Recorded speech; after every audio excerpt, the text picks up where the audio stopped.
Friends, हरे कृष्णा, राधे राधे। आपका हमारे इस चैनल राधे का चित्तचोर में बहुत बहुत स्वागत है। तो दोस्तों, आशा करती हूँ आप सभी अच्छे होंगे। मैं भी बिल्कुल ठीक हूँ। तो दोस्तों, मैं आपके लिए आज वीडियो लेकर आई हूँ जन्माष्टमी से रिलेटेड, जो कि शॉपिंग के रिगार्डिंग है। तो आइए, हम ज़्यादा टाइम ना वेस्ट करते हुए हम आपसे अब शेयर करते हैं कि ये किस लिए वीडियो है। तो दोस्तों, ये है शॉपिंग से रिलेटेड, जो कि मैं आपको बताना चाहती हूँ। जैसे कि जन्माष्टमी आ रही है, तो आप मार्केट जाने से मार्केट तो आपने जाना ही है। अपनी सेफ्टी रखें, अपना ध्यान रखें। और आप सबसे पहले क्या क्या करें, तो आप ये करें कि घर से पहले से ही कोई लिस्ट बना के चलें कि आपको कितनी ड्रेसेस चाहिए, क्या क्या ज्वेलरी चाहिए।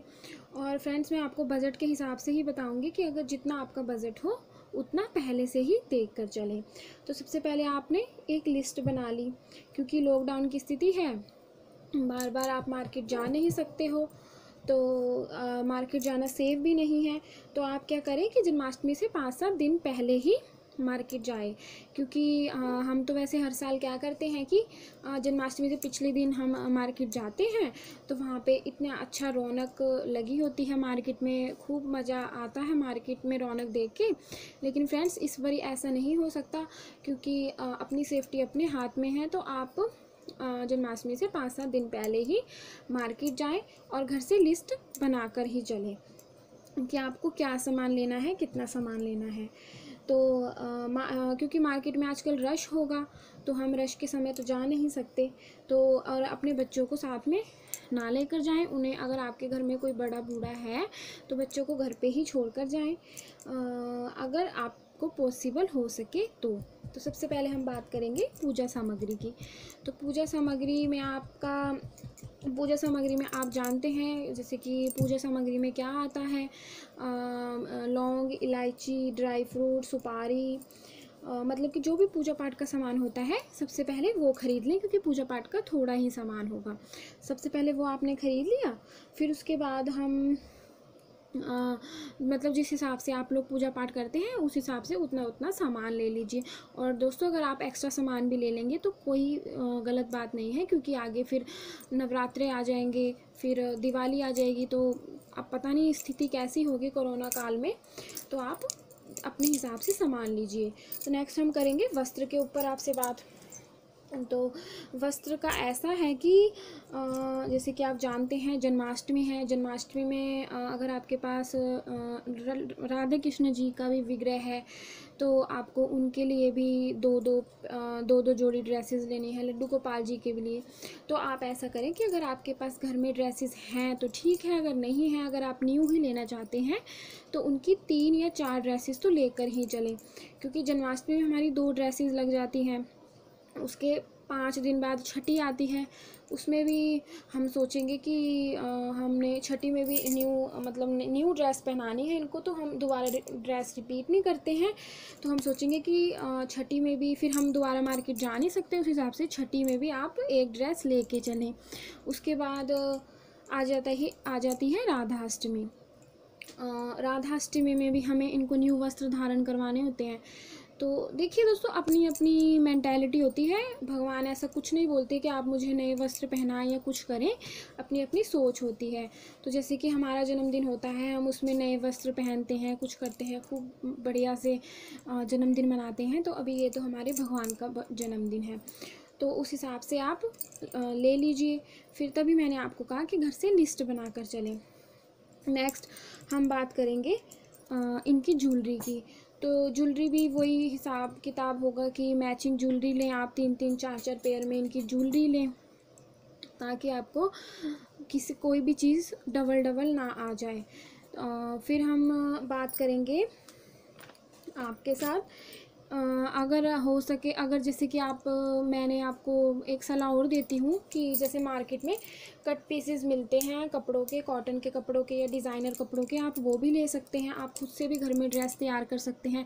अब आप कहेंगे कि हमें बनानी नहीं आती, क्योंकि दोस्तों मुझे भी ड्रेसेस वगैरह या कुछ भी, मतलब मुझे सिलाई कढ़ाई बुनाई नहीं आती। तो हम क्या कर सकते हैं कि आजकल नेट पे सब कुछ सर्च होके मिल जाता है हमें नेट पे ही। तो आप क्या कर सकते हैं कि थोड़ी बहुत घर में ही ट्राई कर सकते हैं। तो नेक्स्ट ये हो गया कि आप कट पीस से उनका ड्रेस वगैरह कुछ तैयार कर सकते हैं। अब हम आ जाते हैं डेकोरेशन पे। तो डेकोरेशन के लिए आप क्या करें कि हमारे घर में साड़ियाँ और दुपट्टे वगैरह तो होते ही हैं। अगर आप बाज़ार जाके, जैसे कई बार नहीं इंसान की कैपेसिटी होती ज़्यादा खर्चा करने की, तो आप घर पे ही बढ़िया सी सुंदर सी चुन्नियाँ वगैरह, साड़ियाँ वगैरह लेके उनको वॉश कर लीजिए, बढ़िया से प्रेस कर लीजिए। फिर आप अपने डेकोरेशन अपने रूम के हिसाब से, या जहाँ पे आपने जन्माष्टमी का प्रोग्राम करना है उस हिसाब से आप मैनेज कर लीजिए कि आपको कितनी साड़ियाँ लगेंगी, कितनी चुन्नियाँ लगेंगी। तो बढ़िया से साइड में साड़ियों की प्लेटें बनाकर आप सुंदर सा डेकोरेट कर सकते हैं। आर्टिफिशियल फूल आजकल तो रियल फूल भी मिल ही जा रहे हैं। अगर वो नहीं मिल पाते तो आर्टिफिशियल जो बड़े बड़े गेंदे के फूलों की मालाएं होती हैं साइडों में लटकाने वाली, वो भी आप मार्केट तो जाएंगे ही बाकी शॉपिंग करने, तो थोड़ा सा डेकोरेशन का सामान भी ले आइए। और जो डेकोरेशन के लिए एक आइडिया ये भी हो सकता है कि जो गमले होते हैं, आर्टिफिशियल गमले जो होते हैं, वो आप लगा सकते हैं, जो कि आपके घर में बाद में भी काम आ जाएंगे। तो डेकोरेशन की बात भी हो गई। मतलब आप शॉपिंग से पहले घर में से लिस्ट बना के चलें और अपना बजट देख कर ही चलें। और आप ऑनलाइन शॉपिंग भी कर सकते हैं। अभी ज़्यादा दिन तो अभी तो काफ़ी दिन पड़े हुए हैं जन्माष्टमी को, तो 5-7 दिन में ऑनलाइन सामान भी घर पहुंच ही जाता है। ऑनलाइन शॉपिंग भी आप कर सकते हैं। और नेक्स्ट मैं बात करूं तो जन्माष्टमी वाले दिन आप लड्डू गोपाल जी की, जैसे कि किसी के घर में बाल गोपाल जी नहीं हैं, वो जन्माष्टमी वाले दिन अपने बाल गोपाल जी जन्माष्टमी से 2-4 दिन 5 दिन पहले लेकर आए, क्योंकि फिर प्रभु की प्राण प्रतिष्ठा होती है। 4 दिन तो प्राण प्रतिष्ठा के लिए लगते हैं। तो 5वें दिन आप उनकी प्राण प्रतिष्ठा करके उनका अभिषेक बढ़िया से पंचामृत से अभिषेक करके उसी दिन आप उनका जन्मदिन भी मना सकते हैं। तो दोस्तों हमारा तो क्या हुआ था कि हम जब वृंदावन गए थे तो हम वहाँ से बाल गोपाल जी हमारे साथ आए थे। तो कई बार क्या होता है, फिर ऐसे जन्माष्टमी में भी हमको इनका जन्मदिन मनाना होता है, और जिस दिन आए थे उस दिन भी हम जन्मदिन मना लेते हैं। अभी तो इन्हें कुछ ही महीने हुए हैं आए हुए, तो इस हिसाब से मैं कह रही हूँ, अगर किसी के मन में है कि बाल गोपाल जी को घर में लाना है या उन्होंने हमारे घर में आना है, तो आप ये आइडिया लें कि उन्हें 4-5 दिन पहले ही घर लेकर आएँ, ताकि आपका जन्मदिन भी एक दिन ही, जन्माष्टमी वाले दिन ही आप मना सकें। तो फ्रेंड्स ये था हमारा आज का टॉपिक। मैंने आपको आइडिया दे दिया है कि आप शॉपिंग कैसे करें, क्या करें। बाकी सब अपने बजट के हिसाब से करें। तो दोस्तों अब हम मिलेंगे नेक्स्ट वीडियो में। तब तक के लिए हरे कृष्णा, राधे राधे, राधे राधे दोस्तों।